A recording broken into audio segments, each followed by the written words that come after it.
নাজিরহাট পৌরসভায় অগ্নিকাণ্ড ক্ষতিগ্রস্ত পরিবারকে দেখতে গেলেন কর্নেল আজিমুল্লাহ বাহার। বুধবার 2 এপ্রিল ফটিকছড়ি উপজেলার নাজিরহাট পৌরসভার 6 নং ওয়ার্ডের অগ্নিকাণ্ডে বিএনপি সদস্য আব্দুল সবুরের পরিবারের 7 ভাইয়ের ঘরের ক্ষতিগ্রস্ত পরিবারকে দেখতে গেলেন উপজেলা বিএনপির আহ্বায়ক অবসরপ্রাপ্ত কর্নেল আজিমুল্লাহ বাহার। ঈদের তৃতীয় দিন 2 এপ্রিল বিকেলে তিনি নেতাকর্মী সহ অগ্নিকাণ্ড এলাকায় পরিদর্শন করেন।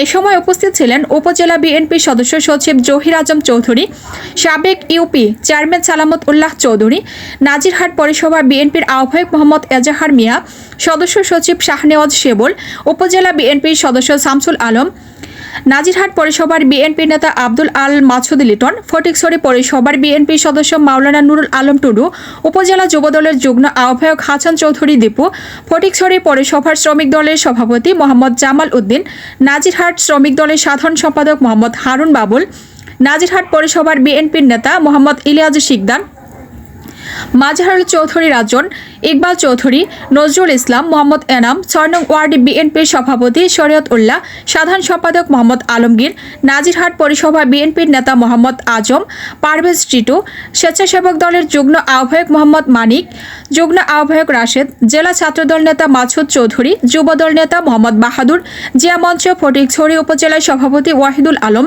স্থানীয় বিএনপি নেতা মাহবুল আলম, দিদারুল আলম সহ দলীয় নেতাকর্মীরা এতে ক্ষতিগ্রস্ত পরিবারের প্রতি সমবেদনা জ্ঞাপন করেন এবং উপস্থিত সামান্য সহযোগিতা করেন এবং আগামীতে পাশে থাকবেন বলে জানান। এছাড়া কর্নেল বাহার ফটিকছড়ি উপজেলার বিএনপির সদস্য শামসুল আলমের বাড়িতে ঈদ শুভেচ্ছা বিনিময় করেন।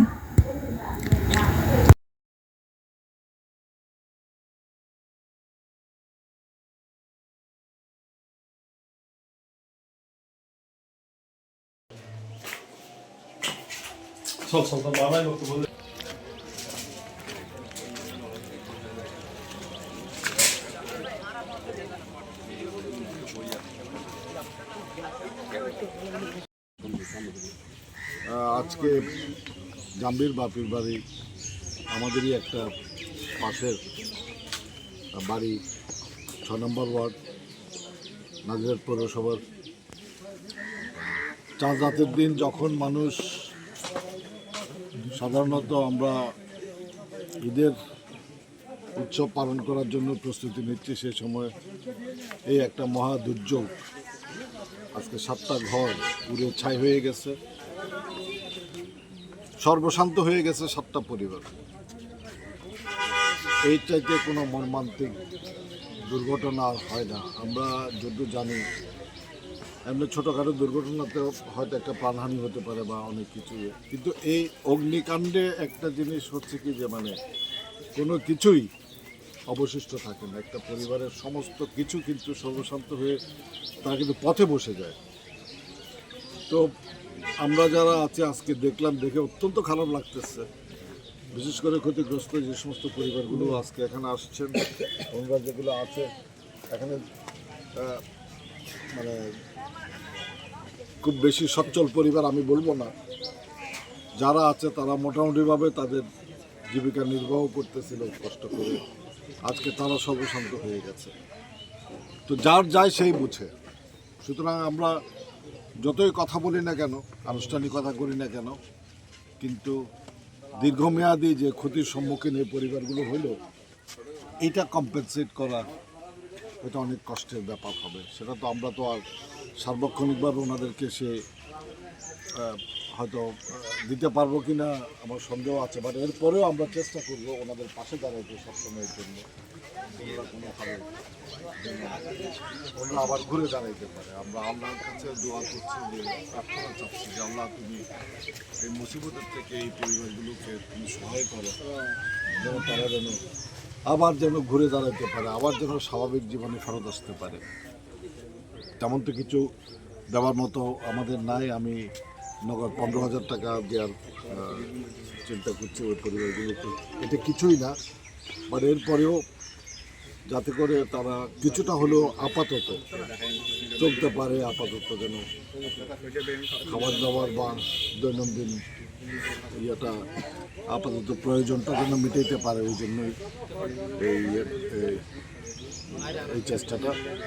এরপর আমরা চেষ্টা করব ওনাদের কোনো না কোনোভাবে যেন এই ক্ষতিগ্রস্ত পরিবারগুলোকে পুনর্বাসনে সহায়তা করা যায় সেই চেষ্টাটা আমরা অবশ্যই করব, খবরাখবর রাখবো। আমাদের সাথে এখানে আমাদের নেতৃবর্গরা আছেন, নাজিরহাট পৌরসভা বিএনপির আহ্বায়ক আছেন এজাহার মিয়া সাহেব, তারপর সদস্য সচিব আছেন সেবুল সাহেব, অন্যান্য নেতৃবর্গরা এখানে সবাই উপস্থিত আছেন। তো ওনাদের সহায়তা, ওনাদের সাথে আলাপ করবো আমরা, সহায়তা কীভাবে প্রদান করা যায়, কীভাবে এদেরকে সহায়তা করে যেন আবার ঘুরে দাঁড়ানোর জন্য একটা ব্যবস্থা করা যায় সেই চেষ্টা আমরা অবশ্যই করব। তো আমি আর বেশি কিছু বলতে চাই না, আবারও বলবো আল্লাহর কাছে প্রার্থনা করবো যে আল্লাহ যেন বাকি কাউকে এই রকমের দুর্যোগের যেন মুখোমুখি না করেন। অন্তত এই 1 মাস সিয়াম সাধনার পরে যখন একটা উৎসবের জন্য তৈরি হচ্ছে, উৎসব ছিল এটা, ঈদুল ফিতরের উৎসব, সে সময় এই পরিবার রাস্তায় বসে গেছে, রাস্তায় বসে বসে এখানে বসে বসে আমরা আহাজারি করতেছে। এর চাইতে কষ্টের রকম যার যায় সে বুঝে। তো আমি ওনাদেরকে সহমর্মিতা জানাচ্ছি, ওনাদের পরিবারকে সহমর্মিতা জানাচ্ছি, যেন আল্লাহ ওনাদের তৌফিক দেন, যেন এই দুর্যোগ, এই হারানোর মানে যে কষ্ট সেটা যেন সইবার ক্ষমতা আল্লাহ যেন তাদেরকে প্রদান করেন এবং তারা যেন আবার যেন একটা মানসিক শক্তি পান, আবার সবাই সবার সাথে আমরা মিলেমিশে যদি এটা ঘুরে দাঁড়ানোর জন্য। তো আর কিছু বলতে চাই না আমরা।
সবার সহযোগিতা তাদের প্রতি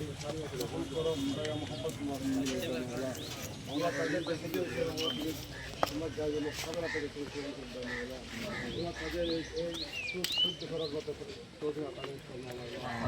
ওলা খোলা মুসিবত থেকে তাদেরকে মাথা চোখ বলে যাওয়া বললাম যদি বলা